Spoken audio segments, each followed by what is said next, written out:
লঙ্কায় প্রবেশের সময় সেতু বন্ধনে রাম লক্ষ্মণ দুজনই পাথর ছুটছিলেন, কিন্তু রামের হস্তে যত পাথর নিক্ষেপ হচ্ছে সকলগুলো তলিয়ে যাচ্ছে, ভেসে যাচ্ছে। মহাজন পাথর হয়ে বলছেন, পাথরের সপক্ষ থেকে, অনুকূলে থেকে বলছেন, প্রভু তুমি যাকে ছুড়ে দাও সে কি আর ভাসে? সে তো ডুবেই যায়। তুমি যাকে ছুড়ে ফেলো সে কি আর ভাসে সংসারে?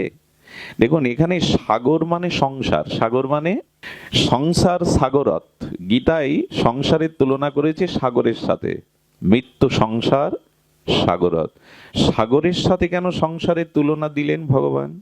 তার কারণ হলো, সাগরের একুলে দাঁড়িয়ে ওই কূলটা দেখা যায় কি?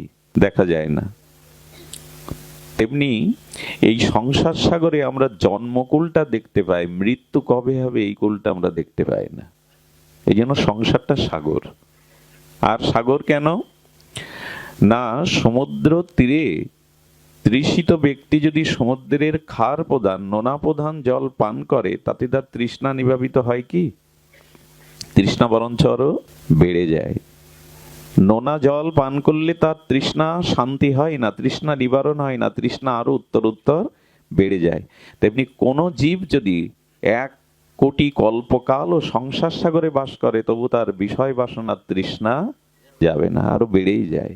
যদি আরো 500 বছর পরময় পান, তবে সংসারের তৃষ্ণা মিটবে, উত্তর বাড়বে। সাগর এই জন্য বলা হলো সংসারকে,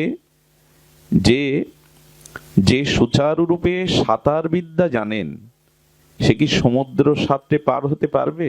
সম্ভব কি? হাঙর কুমির আছে, উত্তাল তরঙ্গ আছে, হ্যাঁ পুষ্করণী ছোটখাটো নদ নদী পার হতে পারে বড় সাঁতারু, সাগর পার হতে পারবে কি? তেমনি এই সংসার তুমি তোমার নিজ চেষ্টায় এই সংসার সাগর পাড়ি দিয়ে ওপারে যেতে পারবে না। এখানে তোমাকে জাহাজ বা তরণী আশ্রয় করতে হবে। এই জাহাজ বা তরণী হলো হরিনাম।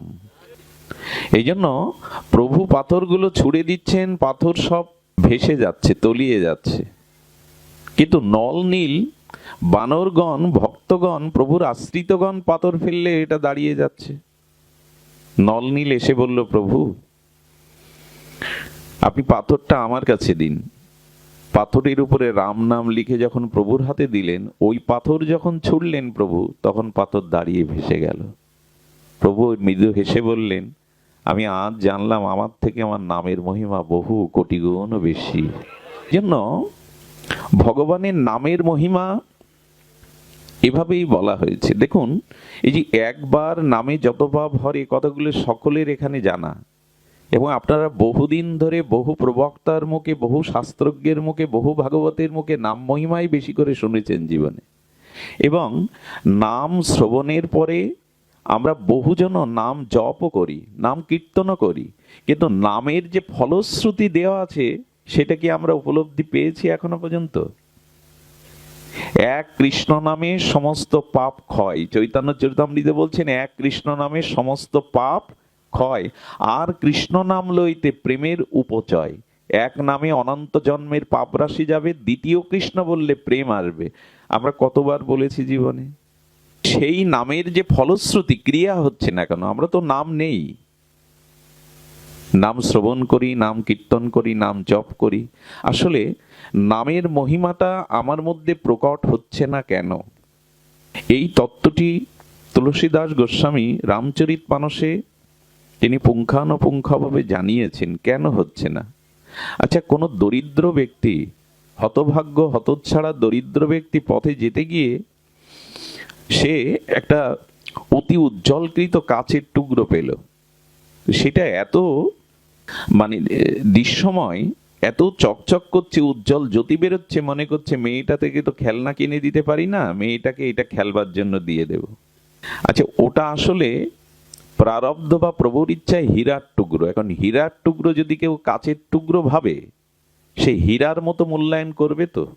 তার প্রতি সেরূপ অনুরাগ, তার প্রতি সেইরকম গুরুত্ব এগুলি আসবে তো? আসবে না। মেয়েকে বললো, মা এটা খেলা কর, মেয়েও নেড়ে চেড়ে খেলতে খেলতে সন্ধ্যায়, গরিব তো, সেই খুদের মধ্যে, কুড়োর মধ্যে, চালের বাক্সের মধ্যে রেখে দিয়েছে, কিন্তু তার জ্যোতিটা এত উজ্জ্বল হয়ে প্রকাশ হচ্ছে ওইখানে যদি কোনো ভাগ্যক্রমে কোনো জহুরি ওই পথ দিয়ে যায়, আর ওই জ্যোতি দেখে ঘরে গিয়ে পরীক্ষা করে যদি জহুরি দেখে যেটা হীরা, এটা কাচের টুকরো নয়, ওকে যদি বলে বাপু এটা রাজভাণ্ডারেও সবসময় পাওয়া যায় না, এটা কোহিনূর হীরা, এর দ্বারা তুমি রাজত্ব পেয়ে যেতে পারো। যদি জহুরির দ্বারা সে জেনে যায় যে এটা কাচের টুকরো নয়, তবে গতদিনের মতো কি তার ওই কাচের টুকরো বোধ আসবে, তার প্রতি অবহেলা বোধ আসবে, গুরুত্ব আরো বাড়বে কিনা? ঠিক তদরূপই নামকে আমরা প্রকৃত অর্থে তত্ত্ব তো জানতে পারিনি যে নাম মহিমা কতখানি, নাম কতখানি তত্ত্ব, নাম যে হীরা কাচের টুকরো না, এই বোধ আমাদের অনেকেরই হয়নি। তো এখানে জহুরি বলতে গুরু কৃপা না হওয়া পর্যন্ত, নামনিষ্ঠ কোনো মহাপুরুষের কৃপা না হলে আপনার জীবনে, কারণ জহুরি ছাড়া আপনি চিনতে পারবেন না এটা হীরা না কাজ, তেমন নামনিষ্ঠ কোনো সদ্গুরু, সৎ নামনিষ্ঠ মহাপুরুষের সংস্পর্শে তার কৃপা না পেলে আপনিও অনুভব করতে পারবেন না নাম কি জাতীয় তত্ত্ব। কেই বলে গুরুকরণের কি দরকার, দীক্ষার কি দরকার, হরিনাম করলেই তো আমি কৃপা পাবো। কিন্তু না, আপনি নাম তত্ত্ব যথাযথ রূপে জানেননি, ভগবানও তার নামের মহিমা জানে না, তো আপনি আমি কি জানলাম? যদি জানতে পারি সদ্গুরুর কৃপায়, তখন ওটার কাছের টুকরো মনে হবে না। আচ্ছা বুঝলাম, হীরার টুকরোই পেল গরিব কৃষক, হীরার টুকরোটা মুঠোর মধ্যে রাখলে তার পেটের ক্ষুধা যাবে? বাড়ির খড় নাই, চাল নাই, ওটা হয়ে যাবে টুকরো মণি হাতে রাখলে? একটু কথা বলুন, হবে কি? হবে না। মণি কিন্তু পেয়ে গেছে, মণি কিন্তু হাতের মুঠোর মধ্যে, অভাব যাবে কি? কি করতে হবে? ওই মণিটাকে বিনিময় করতে হবে, বিনিময় করে নগদত্ব হাতে আনার পরে চাউলটা আনতে হবে, সিদ্ধ করতে হবে, তাই না? ঘরের উপাদানগুলো কিনতে হবে, কারো দ্বারা করে নিতে হবে না। মণি হাতে পেয়েই বললাম আমার সব হয়ে গেছে, তাই যায় কি?